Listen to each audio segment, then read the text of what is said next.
Why is it that you get up in the morning? Why do you make yourself go to work? Why? Why? It's such a big concept for such a small word. It's only 3 letters. We only have 30 minutes in this episode, but we're going to do our best. Welcome to another episode of The Good, Bad, and Ugly of Business.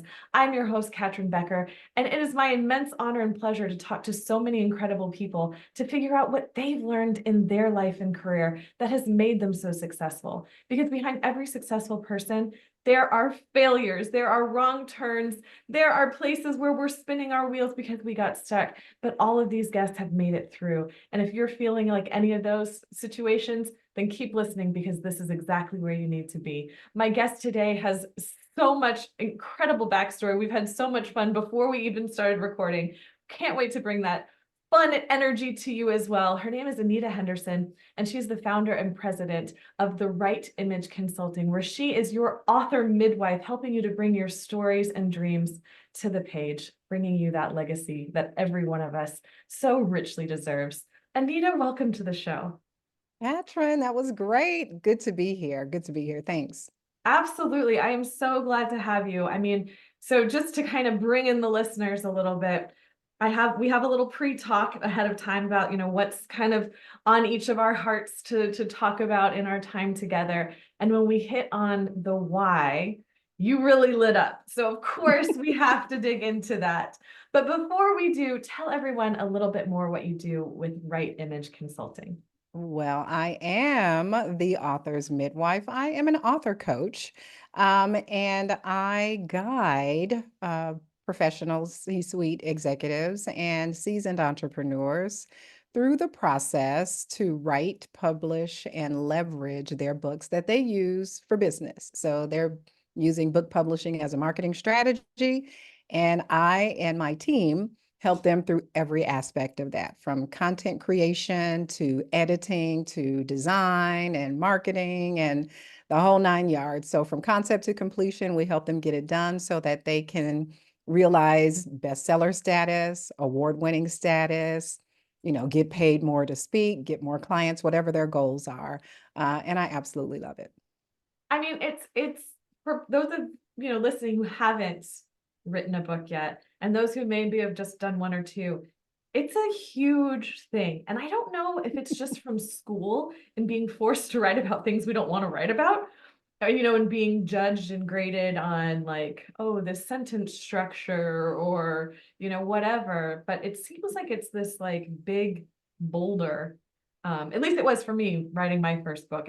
I think I wrote like 17 iterations before I finally even Well, landed on the story I wanted to tell. yeah. The biggest part, I think, of writing a book for non-writers, and that's most of my clients are not professional writers. One of the biggest parts is revisions. People Mm. never count on revisions. When they think that the first draft is it, let's go to print. We don't do that. There's a whole process.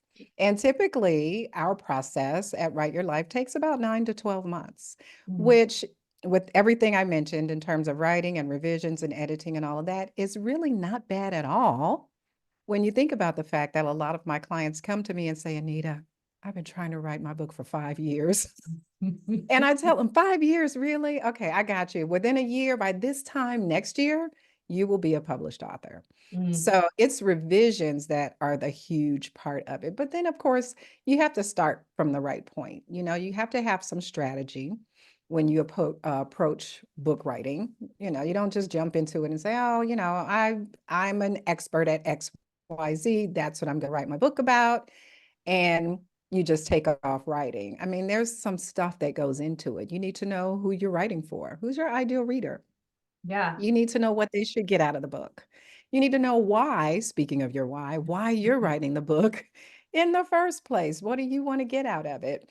And as we walk through all of that, that's sort of the strategic approach we bring to book publishing. So we focus on strategy for books. We focus on the story, right? Hmm. For books. And we definitely focus on the structure so that your book is structured in a way that tells your story, gets your point across, and serves your reader so that they already know what to do next. And hopefully that is to work more closely with you as the author. Mm. You know, obviously you're such a great storyteller yourself because you brought the why back in, made it so much easier for me to make that transition. So tip of the hat to you. Much appreciated. It's Um, what I do. well, and even before even getting into that, you mentioned 9 months to a year. That's how long it takes to have a baby, And from that's why I'm known conception as to the author's completion. midwife. Yeah, and it's really lovely to think about, and especially if you think about it in terms of creating life. Yes. The first part's a lot of fun. You're having a good time, you're feeling great. And then maybe there's the morning sickness of like, oh, doubts, can I actually do this? And then I could even see the revisions being that last trimester, because any mother listening knows that the last trimester is the most tedious, and you're like, when is this baby gonna come? Oh my God. My clients go through all of that. It's exciting at first. Oh my gosh. We do a VIP day, a full day where we lay the foundation and do all the stuff. Everybody's excited. Oh my gosh, I can't wait to go off and write. I'm super duper excited. We also do within the process something called beta readers or test readers. And I liken that to showing your ultrasound Mm, to some people, right? So this is sort of, it's not the rough draft, but it's not the perfect finished draft either. But you're showing it to test readers so that they can give you some feedback. So that's kind of like your ultrasound that you're sharing with people. yeah. But between that point and finished product, it's a lot of revisions. And I tell my authors by the time we're done, you're going to be up to here reading this book enough already. You're going to be saying to me, get this thing out of me, right? I'm so over this. Like, I just want it to be finished. And then when we finally do finish and it looks pretty and that crazy Word document you started with actually looks like a book that you can hold in your hand and share with someone else. Mhm. I've had many clients cry. They're Mm. teary-eyed. They're like, "Oh my God, we actually made a book together." And so, yeah, it is kind of like giving birth. It's beautiful. Yeah. And there's probably lots of things that if we overlaid it with the thought of, pregnancy, that there's probably a lot of things in this world that are like that. And Yeah. isn't that kind of lovely, of just that concept of all this bringing something new into the world? Well, it's the concept of creation, right? We're creative beings. Yeah. Whatever our work is, right? As humans, we create. We're constantly evolving. We're constantly imagining what's next, what's more for me, what more can I add to this world that I live in? And so we're always creating. And that creative process is very much, overlaid with, actually giving birth and carrying an idea or thought around with you until you add a little something more to it. And then you add something else and it gets bigger and bigger. And then it manifests in it's a beautiful thing. Mm. So why do you do this work? Why do I do this work? I do this work for the love of words. I'm a word nerd from forever back. I love words. I love story. I love seeing that evolution I talked about from someone super thrilled and a little bit nervous at the beginning of the process to actually get their story and their words out to the end where they're holding that book in their hand with teary eyes. For them, that's why I do it. For me, I do it because I have a passion for travel. And Mm. my why for doing my business at all is so that I have the freedom of time and just the freedom to explore the world. I absolutely love to travel. And unfortunately, travel is not free. So it actually costs money. And so that's really kind of the personal, very personal. And, we can push it to the back. That's inside baseball mostly. But for me, I do it so that I have the freedom of time and just the ability to travel at will. I absolutely love that. I talk about it in my book that I had a conversation with a coach many years ago. We were in a group setting and he was going through this whole thing with everybody in the group. Oh, what's your why? What's your why? Why do you do your business and all of this? He was asking everybody. And, everyone's answer is personal. There are no wrong answers except the lie you tell yourself. But no one's answer is wrong if that's really their answer. And so everybody's like, oh, I'm doing this to be an example to my kids or to leave a legacy or to impact the community. And all of that was wonderful. And he got to me and I said, oh, well, I'm doing my business because I absolutely love to travel and it gives me time freedom and, I can charge and earn as much as I want to as, an entrepreneur. It's up to me. He says, okay, well, you want to travel. Well, then what? Don't you want to like build wells in Africa and help children read and do all these things? And I'm like, that's not exactly why. Like, if I find an opportunity to do that, that's wonderful, sure. But I want to travel. I consider myself a citizen of the world and I want to experience this beautiful world that I've been placed in. So that's why. Mm, And he just kept nudging me. It was like my answer just wasn't good enough for him. He went on and on and on until he just got sick of me. He was like, okay, Anita, if that's all you got, that's all you got. And I had to sit with that and think, is my why wrong? Like, am I doing this is it mm, too selfish? Because yeah. suggested that it was. And I thought, well, everything we do is for us. Everything. Even if it also benefits other people, and often it does, it's really for us to feel good, Mhm. to feel satisfied, to feel as though we're contributing, to be happy. Mm. At the core, we're all doing everything we do for ourselves. And if you kind of take that back, then if you're doing the things for yourself, you're going to be better at leading the people that you're serving. I agree. You will, because you'll be also helping them understand that they should be doing things for themselves. Right. And it's not to say that that's the main thing. I think that is the foundation, and we build upon that because if we're not satisfied and we're not enjoying what we do, we're not going to do it well, Yeah. period. We'll Yeah. do it out of obligation. We will do it out of frustration. We do it out of trying to please or appease or get approval from others. And Mhm. that's not the reason we should be doing it. We should be doing it for our own satisfaction. And the bonus is that someone else gets to benefit from our work. Yeah. And it kind of brings up an interesting thing. And like you, I love words and I love dissecting kind of the traditional meaning that people ascribe to it because Yeah. it doesn't always align for me once I kind of break it down. But I think of like, well, what would be something that's selfish? Is it doing something that's going to be detrimental to another person? Is that what makes it selfish? Mm. I don't know. I don't know. I think we consider selfishness when you only think of yourself. You only think of yourself.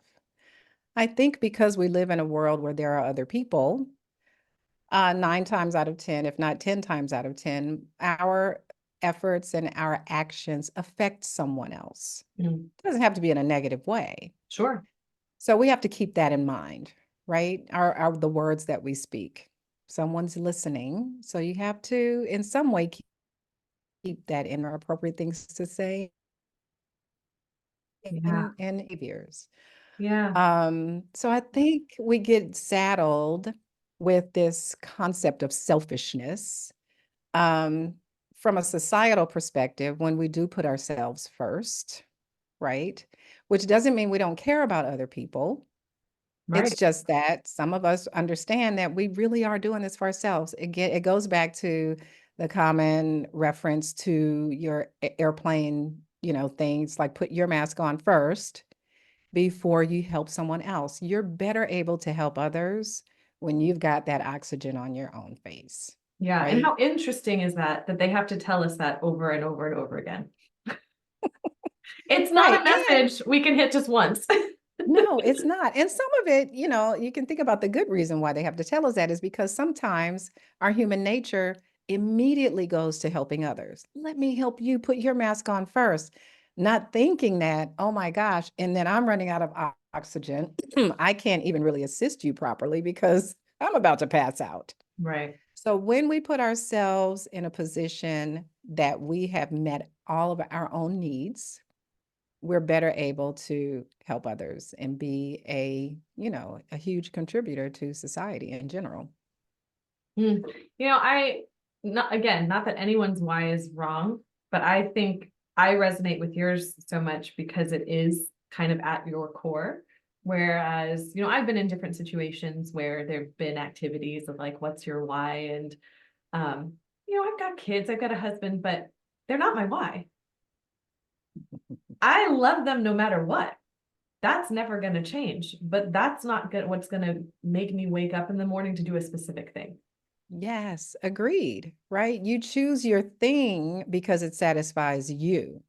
Yeah. Your family gets to benefit from that because you're a happy mom, a happy wife.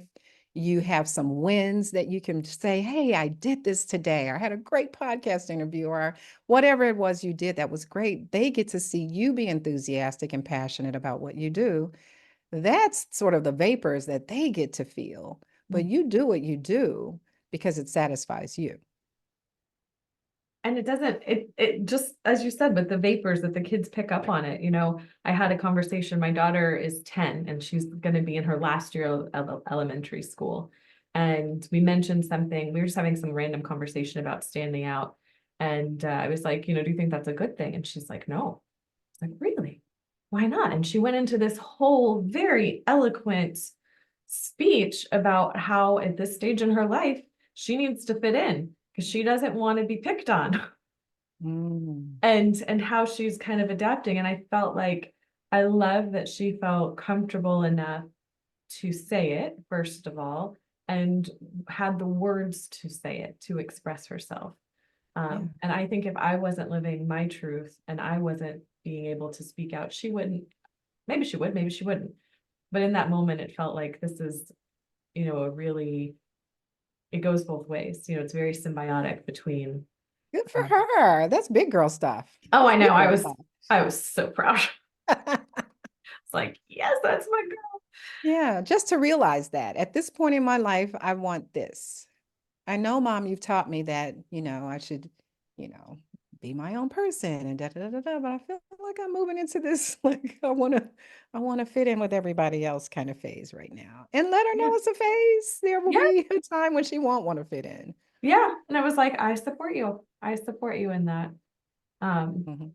so yeah. And I love also that you brought in that it's not just the travel, but that it's the freedom to travel, because I felt like when I was in my W-2 job that I had the money to travel, but not the free time freedom to Yeah. travel. Yeah, that's the balancing act, right?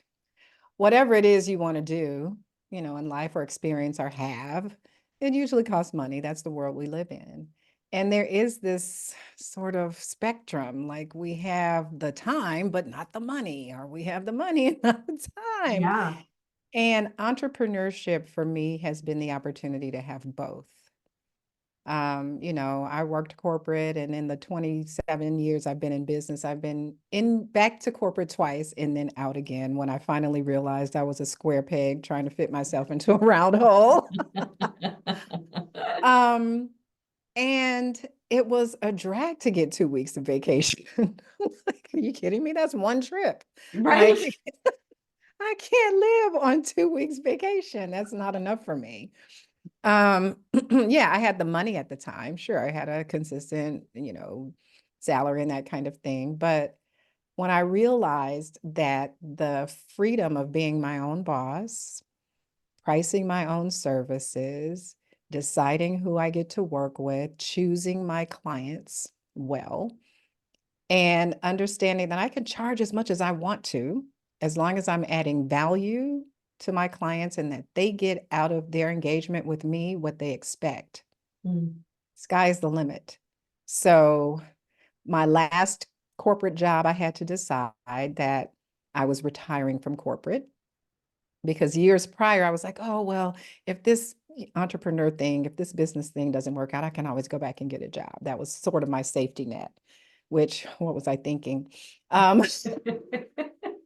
but I had to let that go and decide that I'm retiring from corporate work and I'm not going back, and that I'm going to make my business venture work. And that was, I don't know, 15 years ago. Mm. And awesome. There's an interesting kind of concept that I hear floated around, and that's the idea of burn the boats.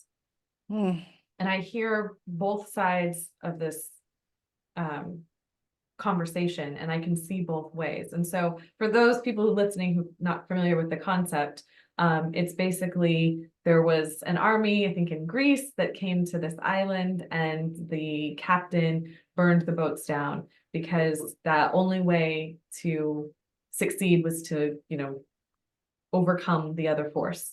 That there was no safety net, there was no way back, there was no, option B. So, but I can see both sides of yes and Yeah. like those are really good boats. Like, why would I burn them? That's a resource. What if I need that later? Yeah, exactly. Like those, Yeah. that's a useful thing to have. So Yeah, we like what's to your have a safety mindset? net. We like to have a safety net. And I think, every situation is different. So we want to use our smarts here. But we also have to think about why we're holding on to certain things anyway, Mm, right? Um, and sometimes it just boils down to that fear. It just boils down to fear. If you're just afraid that you can't make your business venture work, then you're going to always seek the safety net, whatever your safety net is. mm, If, on the other hand, you find ways to build yourself up and value even the small wins in your day and in your life, and know that if I can do that, I can do the next great thing. yeah. Or maybe you look at other successful people doing what you want to do and say, let me study them and find out how they did what they did, It's you like know? listening to this podcast. Listening to this podcast. So many opportunities, right? So many Yeah. examples. So there's a place and time for the safety net. And then there's also a time where you need to just let it go. Just like you would tell, I mean, you look at nature. I'm a nature girl. So you look at birds and you've got the chicks in the nest. And at some point, when those little babies don't start flying, mama will push them out. Mhm. It seems harsh. She's got to push them out literally of the safety net, the safety nest, so that they can fly. And sometimes we have to force ourselves out of our safe space so we can see what we're really made of and what we can accomplish. That's so beautifully put. So you mentioned, kind of last question before we wrap up. You mentioned that you'd been in corporate, you went to work, you went back to corporate, and then you retired. What, if anything, can you pinpoint in mindset wise or in your sort of constitution was the difference between the first time you went to work for yourself and this current time? Well, I would say, and I talk about this in my book, Becoming the Minimalist Entrepreneur, and that is that I had to become my own best advisor. Mm, I had to listen to Anita. I had to stop listening to all the voices and outside of me. I even had to put my internal little chatter in its place because we all have that. The mhm, little side of you that says, I don't know, it's scary. You don't have enough. You don't know enough. You don't know enough people, whatever. I had to like put that one on the back burner and say, but you do enough to take another step. You mhm. do know enough because you've learned from what you've been through in the past. Right. And you know enough to do one thing and one thing and one thing. And so that really speaks to mindset and Mhm. it speaks to confidence. I had to grow my confidence so that I could be my own best advisor, so that I could rely on Anita more than I relied on anyone else. Like the bottom line is me. I could get 1,000 points of advice, but I've got to look at what works for me. And I think as business owners, there's gurus all over the place Yeah. and they all tell you different things. And it really boils down to, sure, receive the information as you will, but you have to trust yourself, trust your gut, become your own best advisor, and do what's best for you. Yeah, there's definitely a level of discernment. And I think, in particularly, I think it's challenging for people coming from the corporate world into entrepreneurship because when you're in corporate, there is a very clear chain of command and usually very clear instructions. There is a written job description, of what you are meant to be doing.